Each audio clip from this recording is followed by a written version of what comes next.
This is the Amp Hour Podcast. Released October 26th, 2025. Episode 707, sponsored by Blues. Welding with an HDMI cable.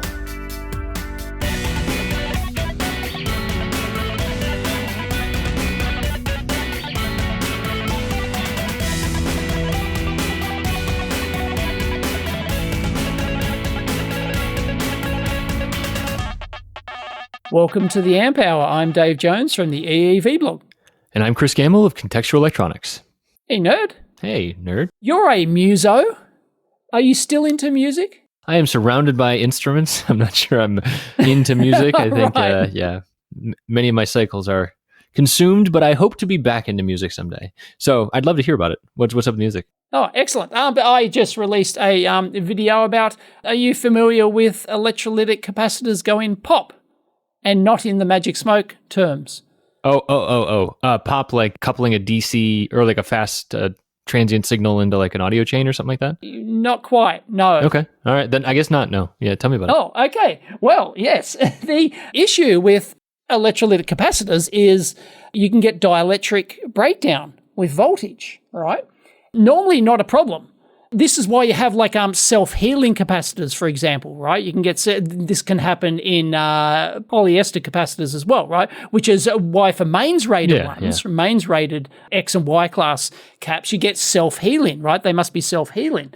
Because what happens with capacitors, especially electrolytic capacitors, which are used crap ton in audio amplifiers and preamps and stuff, you can get a breakdown between two of the plates and you get a little arc in.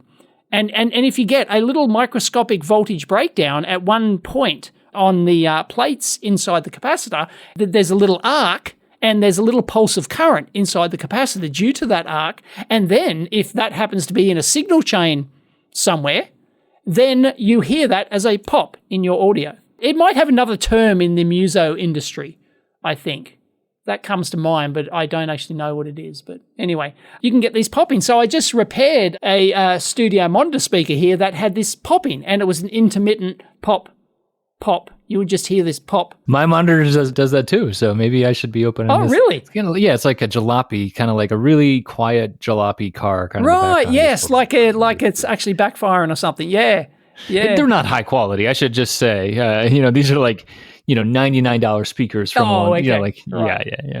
Yeah. Yeah. Well, these ones are PreSonus ones, which are a reputable brand, but they're the lower end of the, spectrum. But if you're considering this issue, be aware though that you can also get static impulses and stuff like that, which could potentially do similar sort of popping thing. So your speakers might not be popping due to that. It might be because you're standing up off your chair or something and you're generating a static charge, which is coupling into your speaker signal chain somehow and going pop. Well, that's why I never really move. When I'm at my bench or my desk, I just statue still. Yeah. You see. Yeah. Yep. Yeah, I've done videos on that, but it actually still happens here. If I stand up on my chair and I've got staticky clothing on, one of my screens actually turns off. No way! Oh, wow. It actually turns off and resets. Yeah, it actually couples into the HDMI cable and causes the reset. Yeah. Well, last episode we talked a little bit about ESD with our guests, but that's at the chip level. ESD stuff all throughout the signal chain, man, all the way up and down. It can really mess you up. I always forget about it. Like it's not the same level of like back in the day. You'd be like, oh, if I'm not like super ESD protected, all my stuff breaks. Now it's like there's such good like on chip ESD that I'm so lax about it. It hasn't been like that since like the 1970s or something. It's like you have to go back a long way. No.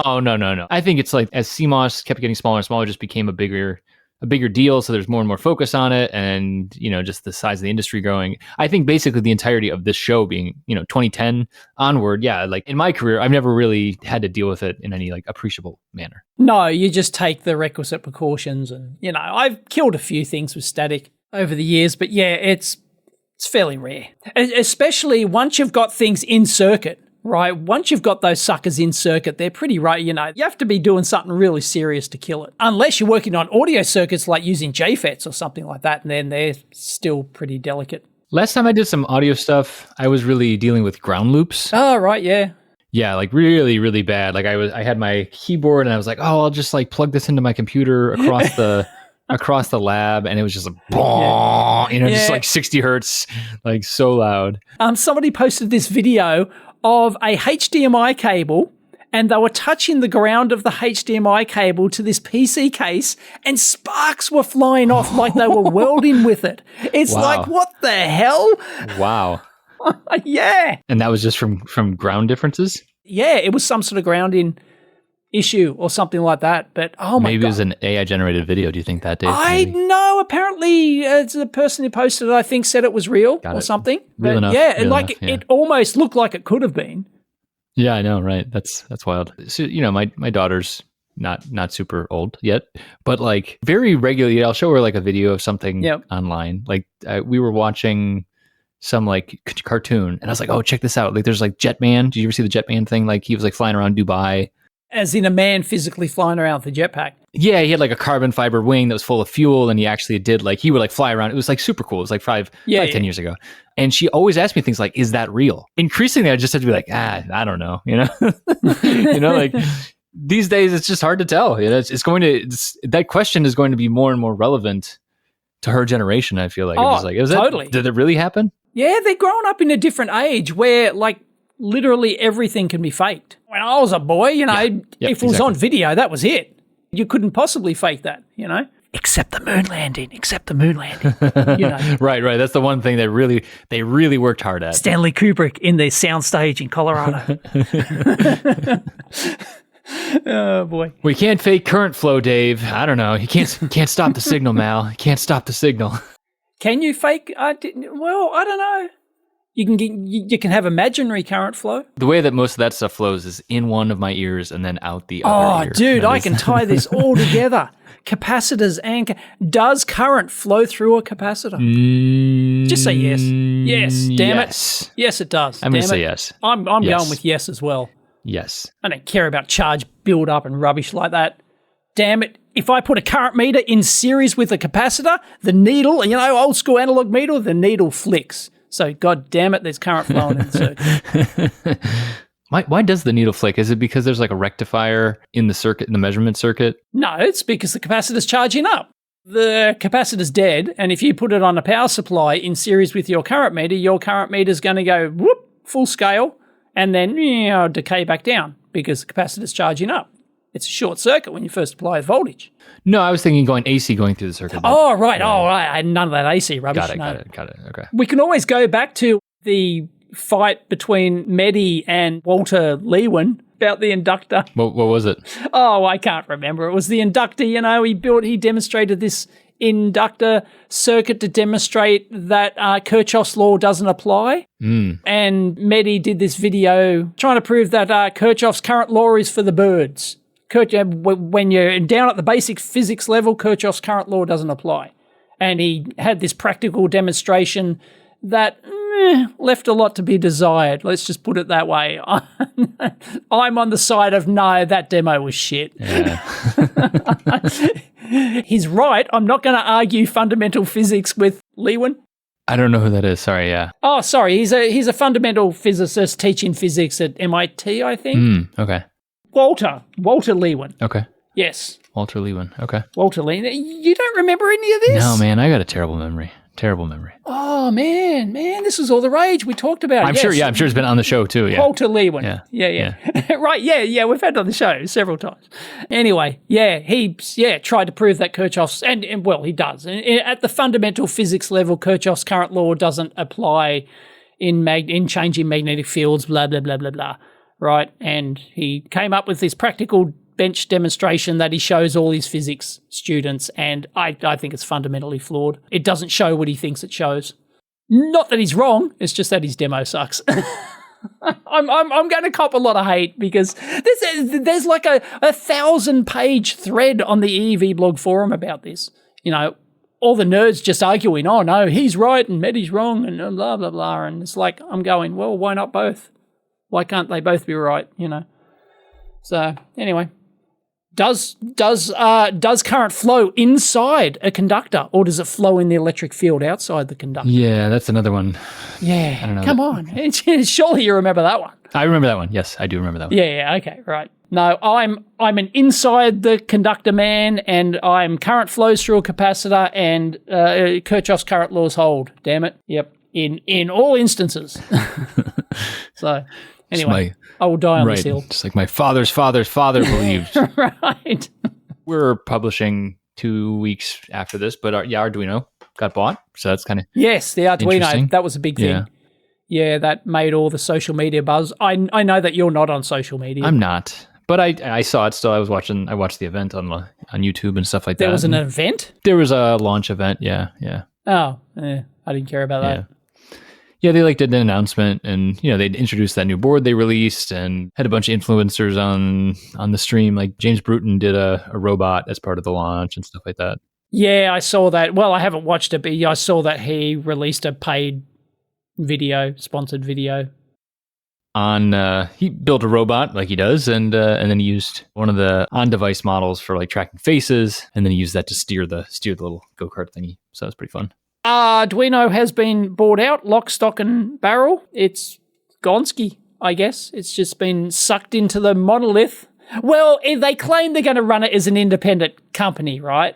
They claim it's going to continue to be run as Arduino, but we know what that happens. I've already publicly stated on X that I've given it 12 months tops before the KPI sales data comes into top management, and then they'll bring in the hatchet men and the subscription goblins, I said. So I fully expect Arduino to be subscription some way, shape, or form within 12 months. Prove me wrong.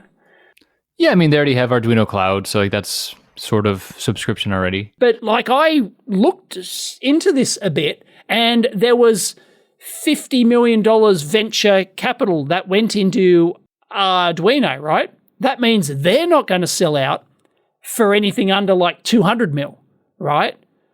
So I reckon the deal is in the order of hundreds of millions of dollars. And if you look at, and I ran the numbers, I checked, Arduino sell about 2 million boards a year. Most of their income comes from hardware. About 80% of their income comes from hardware sales still. So, yeah, that just doesn't add up. The profit margin on those versus a couple of million does not add up to a $200 million, a viable income for a $200 million company. Yeah, I mean, I'm sure they're, saying that they're going to try and capture more of the market. They always say that sort of thing. And the board they released, so the Arduino Uno Q is the new board they just released. So it looks like an Uno. It's got a STM32U5. Smells like an Uno. Yeah, yep. Right. But then it's also got a Linux machine on it. So Debian-based Linux chip on the top. It's one of the, what do they call it? Dragon Wing. That's the Linux-based machine that's running Debian. It's upstream. That's kind of cool.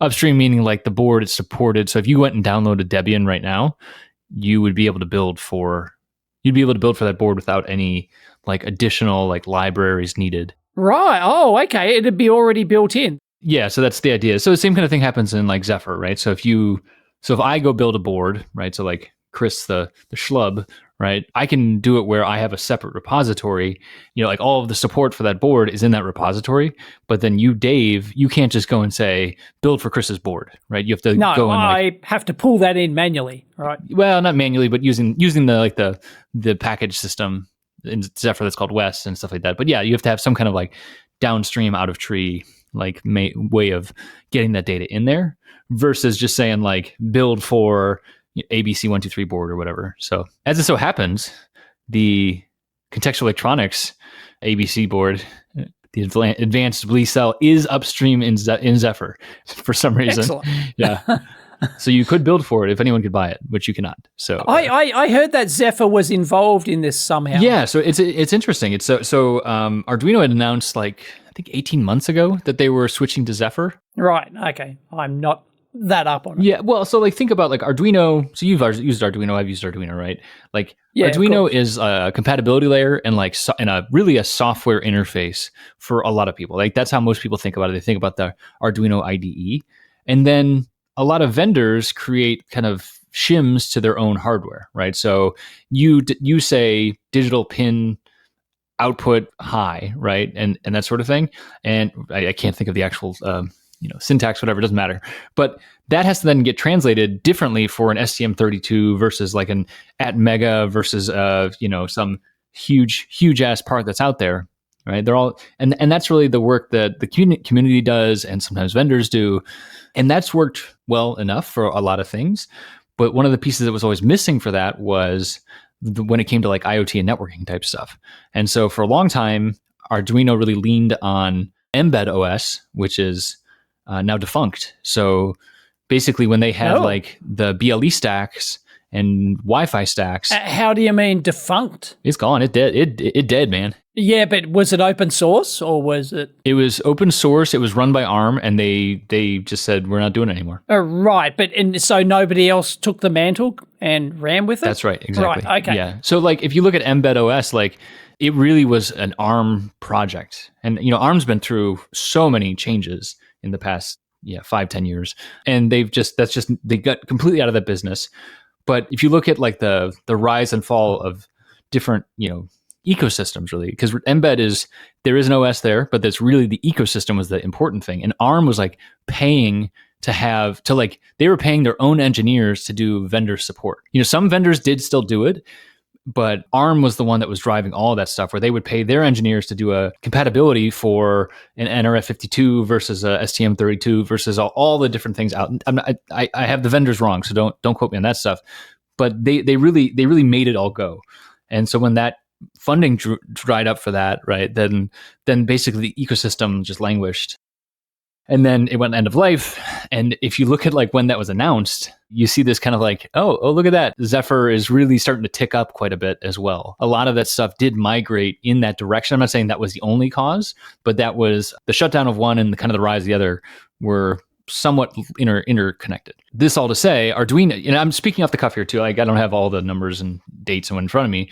Arduino still needed this interface layer, right? They still need to be able to like, so if you or I now want to say digital input high when I get a message over Bluetooth or over Wi-Fi, well, you need to have some kind of interface layer there for all of the networking stack that's involved there. And you're not going to be doing that between the different vendors, and really they don't abstract like that. You need some kind of like OS layer thing to hand the data down over the various networking layers. And so Mbed did that for a long time and then kind of ran out of juice. And so that's when Arduino said, hey, we're going to start switching over to Zephyr. They have switched over. They are, I think, mostly switched over now. And so like part of this announcement as well is that STM32U535, which I think is the microcontroller on the, it's a beast. It's like a beastly microcontroller on there. That's all running Zephyr. But in Zephyr, there's something called a linkable loadable extension. So LLEXT, which is basically like the Nintendo's slot cartridge on like a original Nintendo, right? And what you do is at runtime, you can actually load in these linkable loadable extensions, right? You could have kind of dynamic memory slot in there. And so that works really well for something like an Arduino sketch, where you already have all the plumbing set up down below. But now you or I, again, we change the characteristic of a digital pin, right, which is a relatively simple thing. You now load that on top of this linkable loader extension, and then you can hot swap them in, basically. And so that's why it starts to fit together there. I don't have any good data on it. I don't have any feelings about it either way. Actually, I did order a couple of these Uno Q boards because I'm very curious. They're very affordable for what's on board. $44 for like a monster machine, right? It's because of Raspberry Pi. It's in line with Raspberry Pi stuff. Wait, they're expensive now. They are expensive. Yeah, they've upped their prices. They're really expensive. Yeah, right. They're actually getting hit by the LLMs of the world and all the hunger for memory that's out there. Like that's what they just announced that a couple weeks ago, where they said they announced we have to increase prices yet over the already extraordinary price increases. They have to do it yet again because the cost of memory is going up drastically. Yep. So yeah. I mean, I think it's in line. I think their Arduino also has 2 different flavors of the hardware. It's a pretty good deal. I'm going to get one of these. I'm really interested. Like there is a ton of like just layer and layer and layer and layer of stuff to like blink an LED, right? Like it's I know it's nuts. Really nuts, and it is for the right reasons. I'm used to the old school Arduino where I could actually like look and understand the source code that's actually reading and writing the pins. Now it's like 10 layers abstracted. Yeah, and I think it's going to be fine until it isn't, right? Like until you have a problem, and then it's going to be like tough to support that level of complexity. Yeah, like who's behind Zephyr? Well, that's actually the different thing, right? So Zephyr is different than Embed in that so it's the Linux Foundation that's behind Zephyr, but really it's multiple vendors. So we are on the upswing right now. From my perspective, I think Nordic was one of the fundamental, they were not the earliest ones in there, but I think they really have driven a lot of that growth. They've brought a lot of people into the ecosystem. NXP is doing really good stuff with it right now. All the other vendors have jumped in because they have to, with 1 or 2 feet, basically. Like Scilabs is in there, ST is in there. Every vendor is in there now. Basically, it has become the de facto. It is not owned by any of them. It cannot be bought by any of them. So like that's beneficial. To Arduino's credit, they simplify a lot of things, right? And Zephyr has compatibility now across lots and lots of different parts, lots of different stacks, part types, connectivity types, all that stuff. It's still super tough, right? On a daily basis, I'm still swearing at Zephyr, right? And that's me learning it. It's just a tough thing to learn. And, right. Abstraction layers on top of that. The downside, of course, is that you don't really know what's going on underneath, but the upside being it's more accessible then. So that actually will be good. Arduino has also introduced a new thing though, which is called App Lab. And that's basically, if you want to now pull in, this is why they're doing all this stuff anyways, right? They bought Edge Impulse, like James did with the face detection. They want to pull in Edge AI, AI processing, machine learning models, right? It highlights Qualcomm parts, like that Dragon Wing thing is a really powerful part, like an edge processing part. That is the part, from my perspective, like the Arduino thing, which is called App Lab, is still, it's like utilizing a lot of these models that are out there, Impulse models, other models that are built for this hardware.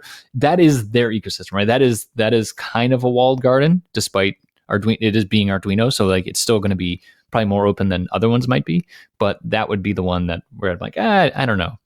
But it was so charming when they kept calling it Appalab because it was all the Italians saying it that I just kind of skirted right past it because it was very nice. Appalab.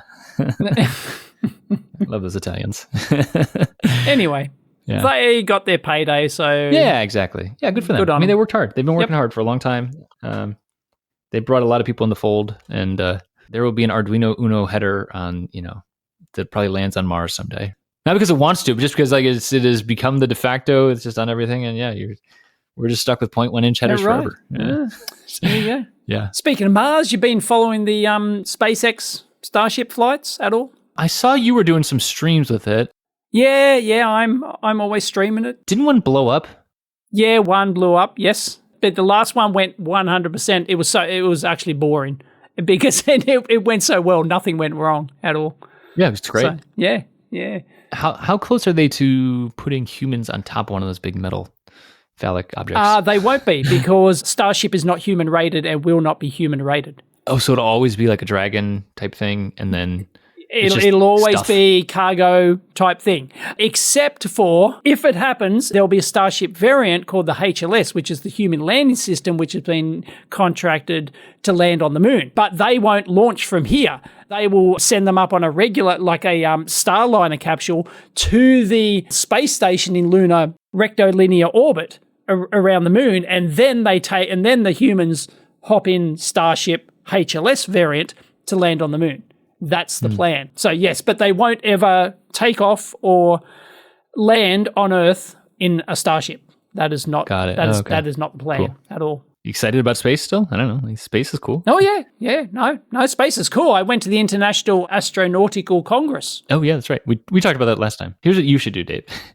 You should go to Brownville, Texas. That's what I think you should do. You should go to whatever they call the spaceport down there. Yeah, I'll just fly to Texas. I mean, here's the thing. Like it is the southernmost, I think the southernmost point in the US. There's a 2-gate. My dad's flown into there before. He's like, it's a 2-gate airport.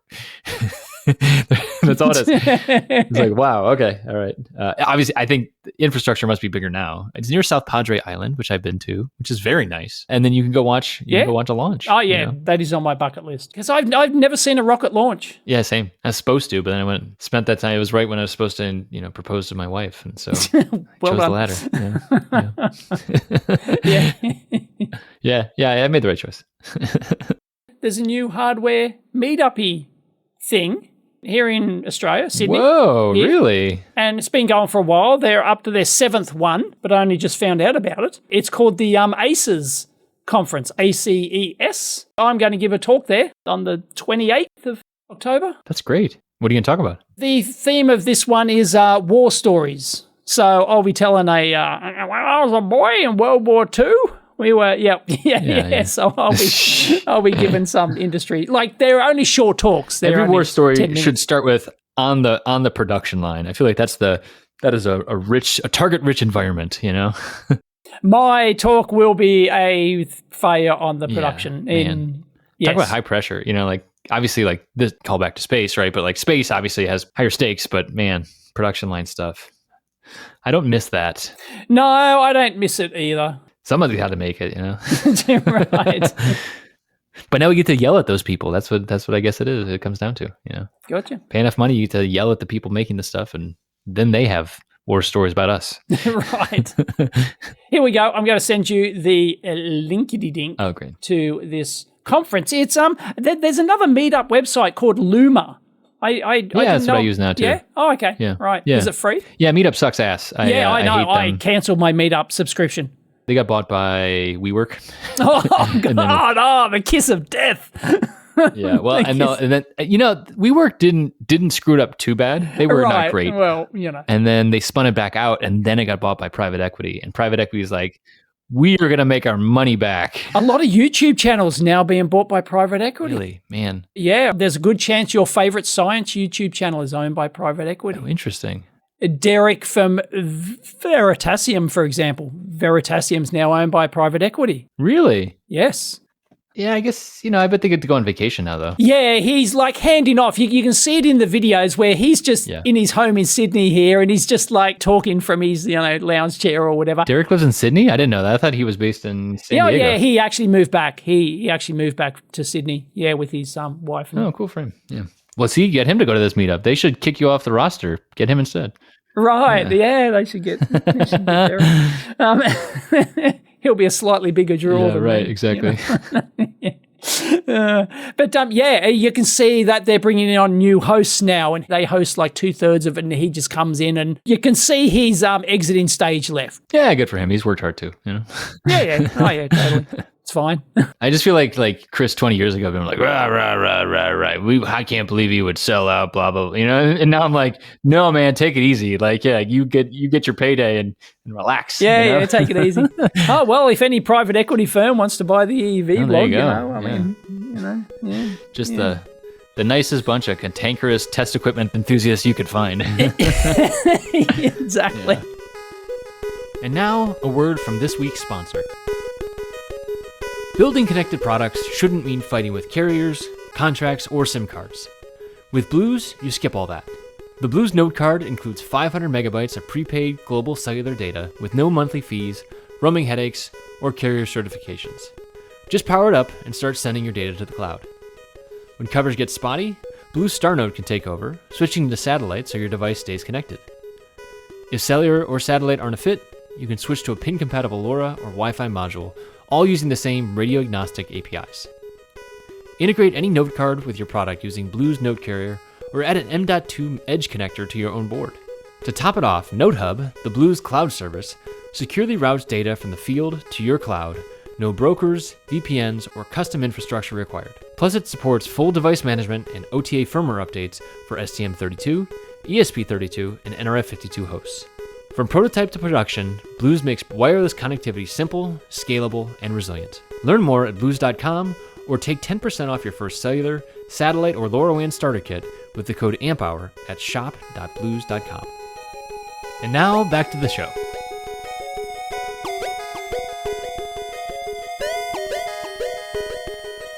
Ooh, speaking of test equipment, I'm going to a Tektronix event. Oh, yeah, right. Because they just released some big one, MSO 7000 series. That would be the ultra high end one, because they've got the 1 through to the 3 to the 4, the 5, 6. And, exactly. Yeah, right. Okay. Yeah, exactly. Yep. Yeah. But I found out Alan Wolke will be giving a class. Has he made it? I haven't seen one of his videos pop up forever. I don't know if that's just him not making them, or is that just the algorithm not giving it to me? Definitely the latter, is part of that, right? Like they just de-emphasize all things. But the only reason I'm going is because it's here in town. I got it. I'm not flying. I'm driving less than a half hour to get there. So, right. Yeah. Okay. I know you're not a huge fan of this, but I'm taking part in the tiny web movement. I Which have is like no people idea doing what the tiny web movement is. I know. It's so basic and silly and like retro in a way. It's like RSS feeds and web rings. Do you remember web rings? I used to be on the Australian Electronics web ring. I'm surprised that you even know what a web ring is. They're coming back, man. Yeah, I was more, the era that I started was more like blog rolls rather than web rings. Yeah, right. Yes, I thought that'd be more your style, blog rolls. Yeah, but no, I'm surprised you have even encountered a web ring. Well, no, I know about it because it's come back. That's the thing. So what is it like? I'm on a website called tinyweb.so. Is that it? Yeah, I don't know. I think it's like a paid pricing thing. No. The tiniest beasless HTTP client. No. That sounds like a no. Tiny web movement. That's something else. Tiny web. No, I've got to put movement. Small web, tiny web.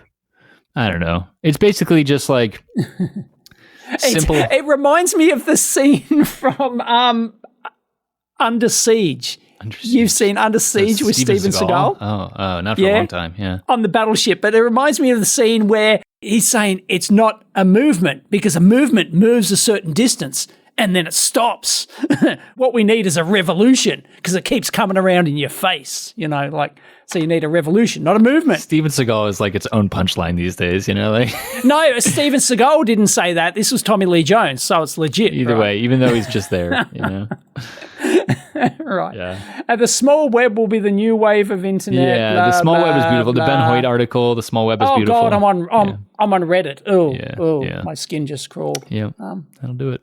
The Web 2.0 movement. Every site you go on, YouTube, Twitter, all of them, X, right? It's like they're all like, the algorithms are there to keep you there, right? It's like, it's annoying and it works. I struggle with it quite a bit. That's why I don't do Reddit anymore. Yeah, so it's just like trying to make it so you can still discover new things, right? We need that for this site, right? For this show. We need to find out about new things, but do it without getting sucked in for 4 hours, right? So like, I think your forum is really good at that stuff. Yeah, it's all still text-based. Yeah, there's no like algorithmic, like it's just latest posts, right? No. That's like the kind of thing. No, there's the latest post. Yeah. Right. So that's, anyways, I've stood up like a mini microblog back on my chrisgamble.com is now like a microblog in addition to being a blog and that sort of thing. So yeah, nobody reads it. It doesn't matter though. Like I'm not doing it for anyone else. It's like basically it's like my outlet because I miss old Twitter. That's what it really is. It's like me taking photos of the huge box of of shrink tubing that fell off my bench the other day and bitching about it, Right. So,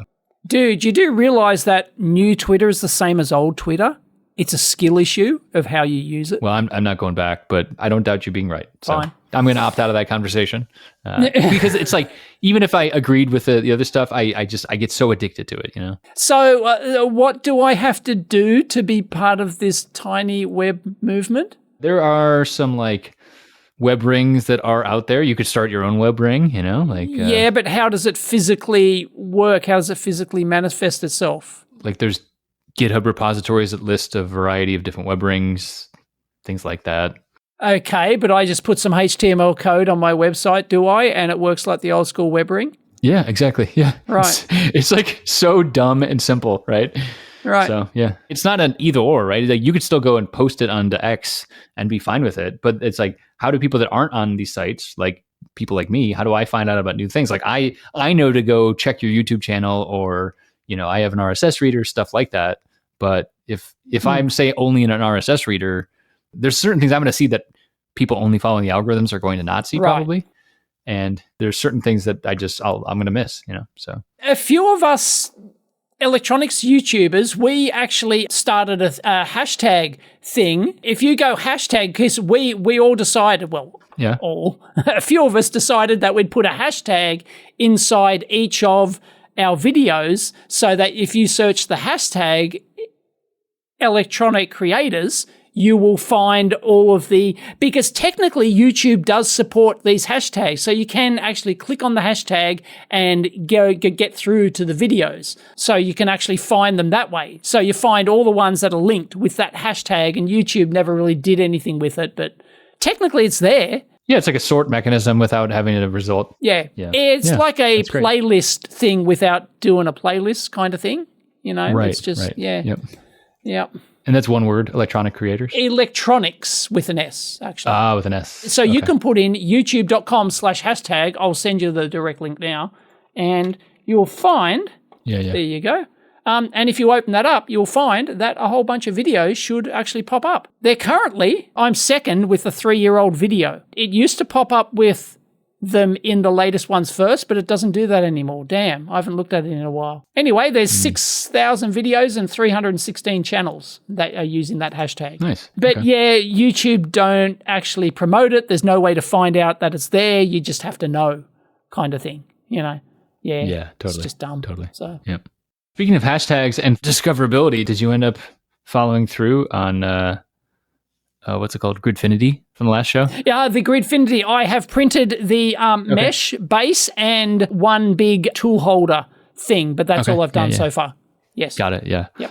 I went kind of nuts on it. I went through a spool of filament. Right, okay.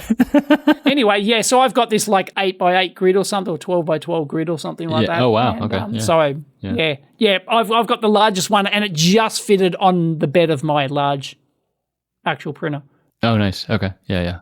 Cool. But yeah, I printed out like a holder for it, and I'm going to do other things. I haven't tried out like the custom thing yet, where you can create, apparently like they've got a paid tool where you can actually create your own custom plugins. Like you can do your own with your own if you're a 3D model person, you know, but yeah, apparently there's a tool that will do it for you or something. So okay, yeah, there's a web tool that will. Yes, there's a web tool. I think they give you one as a free sample or something, and then no. There's a generator. It's just OpenSCAD. I mean, it's like a web interface for OpenSCAD. Yeah, no, that's how I generate. You can generate like the height, width, you know, how many units wide and stuff. I guess these aren't tool holders though either. Maybe it's a different thing. This is mostly like boxes, you know, like that sort of thing. Okay, right. Yeah. Well, speaking of putting people in boxes, Altium has changed their licensing once more. I did not know this. Apparently it did not pop up on my radar, so I guess no one cares about Altium anymore. So there's some interesting things about it. One is it's actually cheaper. Well, I haven't there for quite a few years now. They've had like a monthly thing. You can just get like a 1-month subscription. Oh, like a one and done kind of thing? Yeah, so if you only use it, you know, twice a year or something, you're financially better off to simply rent it for a month. About a year ago, they started pushing people away from perpetual licenses. It's always been like you buy it one time, you have to pay maintenance on it. You had to almost threaten them to leave. And like, I'm threatened, I'm going to leave.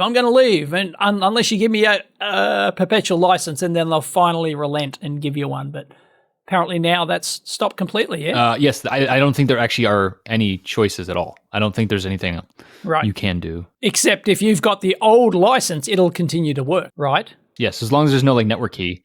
It better. Otherwise, they'd get their ass sued. I guess, like every platform's like this where it's moved to like ownership versus rental, basically. You know, it's but if you paid for a perpetual license, especially here in Australia, this would be country-based. Like we have very strict consumer laws here, so you could easily go to the Consumer Affairs and say, no, I paid for this, you must let me use it. I don't doubt it. Yeah. So the new ones, though, are called Discover, Develop, and Agile. Well, it's better than winter and summer. Is that what it was, really? Sorry, they were the releases. Oh, I see. Yeah, like every 6 months, yeah. When I was there, they changed name to, it wasn't Altium Designer version 10. Yeah. It was Altium Designer Summer, Winter. Salesforce does that too, actually. It's weird. Oh, really?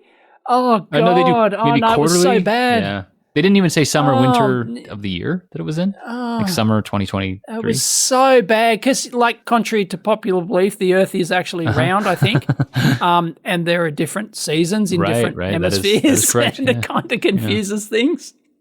Oh, God. Due to the lawyers telling us that the Altium summer must be consistent across the world, we are petitioning the Australian government for summer to exist in July, yes.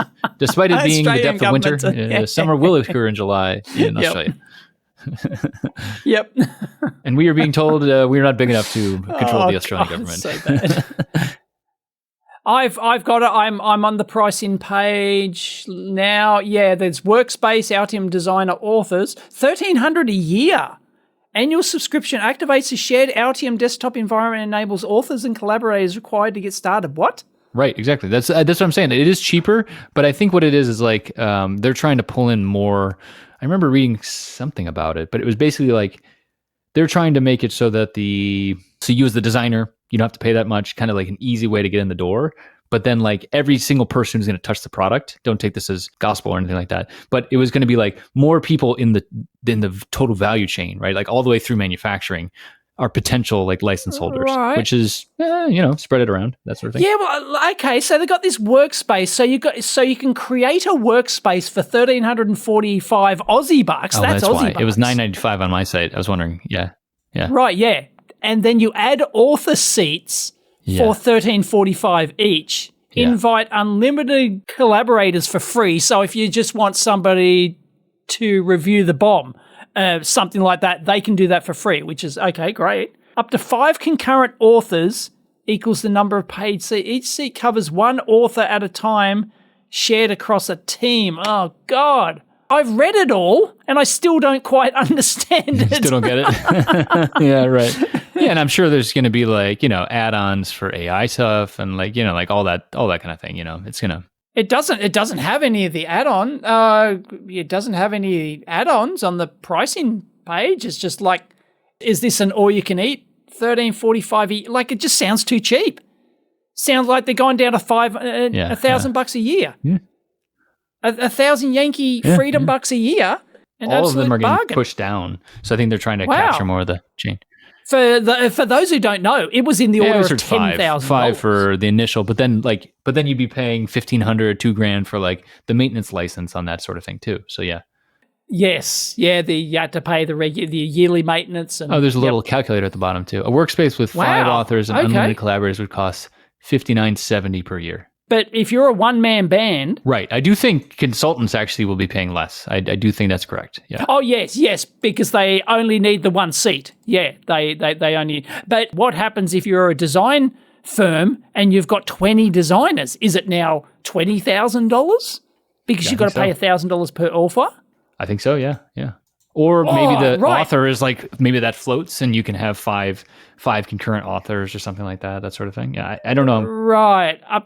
Well, that's what it says. Up to 5 concurrent authors equals the number of paid seats. Each seat covers one author at a time shared across the team, where you've got to form a team. I think the big thing to know is that, again, no matter what, you don't own the software. No, you don't own it anymore. No. Yeah.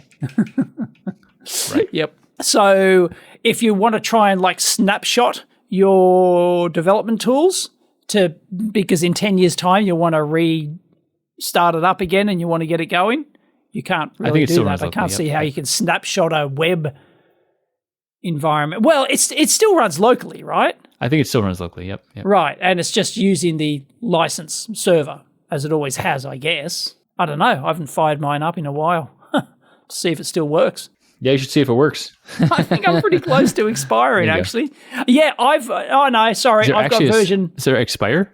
Yeah, because they gave me like a 3-year license, and that what might have been 3 years ago, or does it expire in 26 or something like that. I'm loading it now.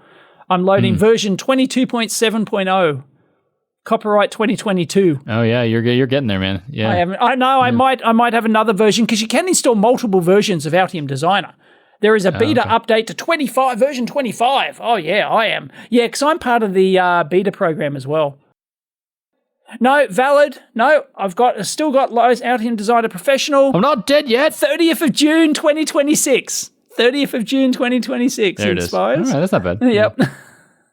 Yeah, it's all right. I've got 6 and 9 months left or something. All right, anyone taking bets on will Dave finish a board before June of 2026? Let's do it. Yeah, probably not. How's your timer going? Is that still on the bench? Oh, the timer going? No, I just haven't had time. I'm here all week.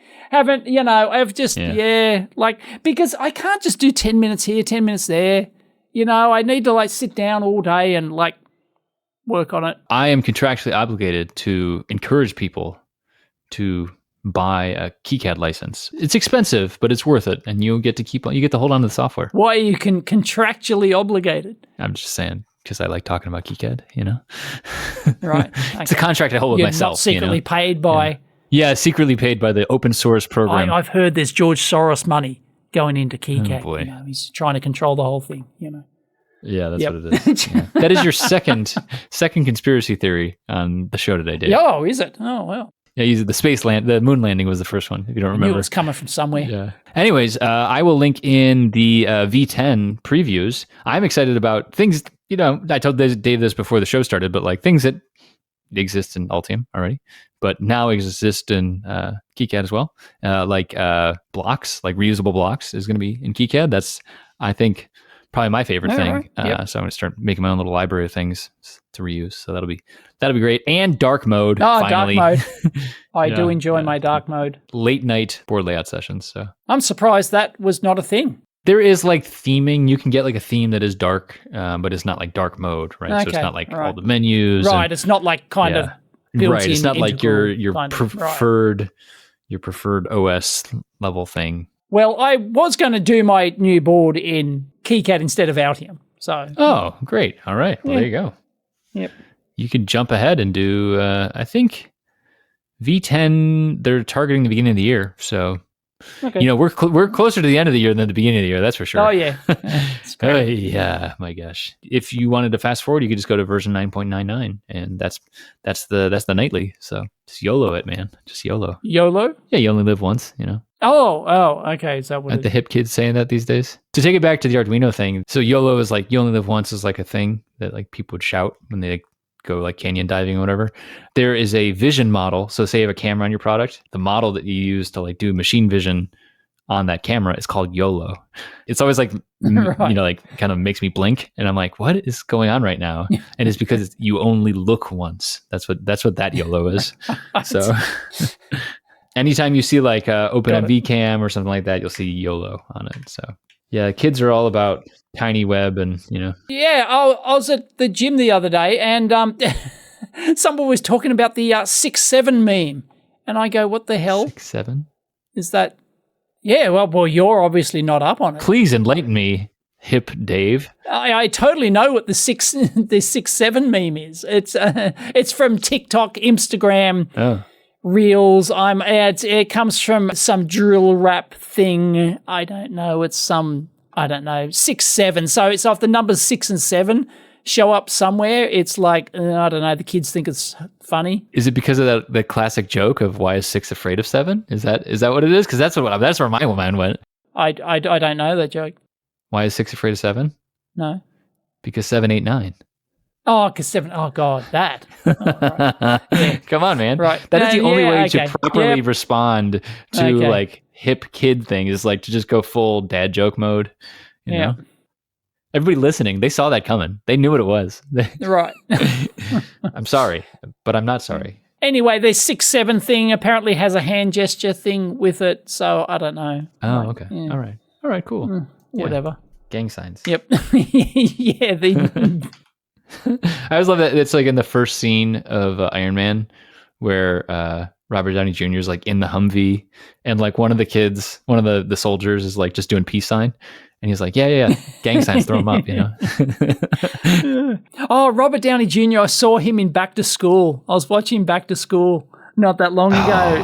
Oh, it's classic. great. Yes. The So good. Triple Lindemann. Yeah. Triple Lindy. Oh my God. Anyway, yes, he's in that, and he plays this. Oh, for those who haven't seen it, just go watch Back to School, and it's got a very young Robert Downey Jr. as a college student who's That's the Rodney Dangerfield, right? Back to School. Yes. Yeah, classic. Yes. Rodney Dangerfield, fantastic. Yeah, and then it's like they always like switch to the back view, and it's like him doing the dives, and it's like someone that looks completely different physiologically.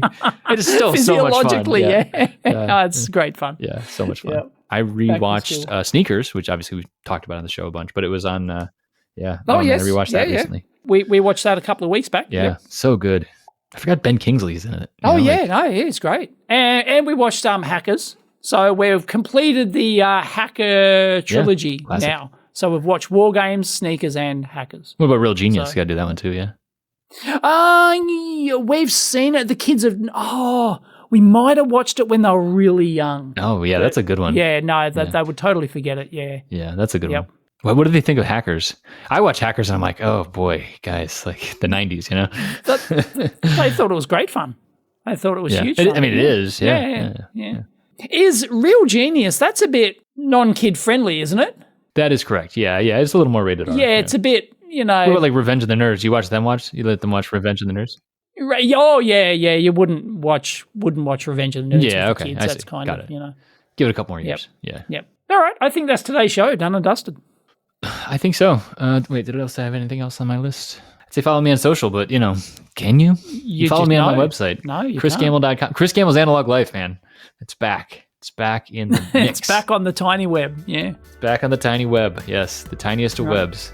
Which is ironically only accessible via the large web. That's right. Yeah. Well, servers still do their servery thing, right? Right.